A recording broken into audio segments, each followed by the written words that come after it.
Hello guys, another Ninang Serye. Hi, I'm MJ, a fur mom, and welcome to my vlog. Totoo lang, napakarami ko na yatang mga inaanak. Ba, natatakbuhan ko pa ng Pasko. Ay nuko, anak naming kulang, pwede na akong magpabinyag. Sabi ko nga sa pinsan kong tong, swerte mo at nalahian ka ng Koreano.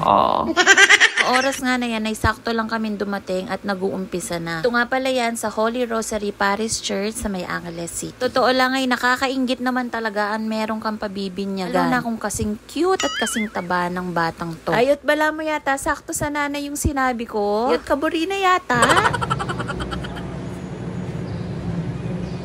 Mami, hawakan si Francesca. Francesca, mami, daddy, hawakan si Francesca. Francesca, binibigyan kita sa anak at ang Espiritu Santo. Amen. Pinakain niya yung damit niya. Punas po, tapos balik ang sopuhan. Sige po. Nico, ikaw ang gumamit sa stroller ni Nico, be. Ay.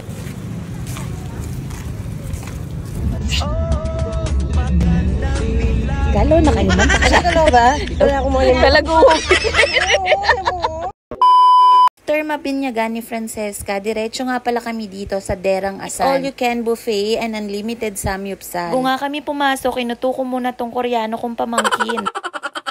Ito nga pala sa Derang Asan ay 2.99 per head. Yung mga bata ay kalahati ang bayad. Ay medyo nalito na ako kung fiesta pa ba o binyag ang napuntahan namin. Nakita ko yung mga kasama ko nakangiti na sa buffet. Confirm. Binyag nga itong napuntahan ko.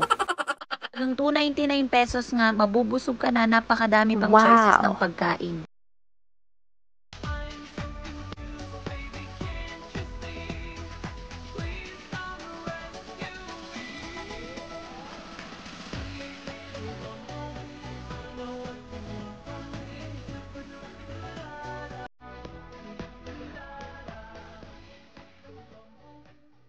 Meanwhile,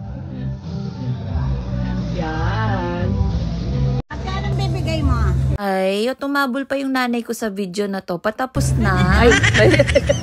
Playground nga pala dito para sa mga kids ninyo habang kumakain kayo. Kailangan lang may medyas sila or kung hindi naman, magbayad ka lang ng 30 pesos para sa medyas ng mga bata. Yun lang, salamat.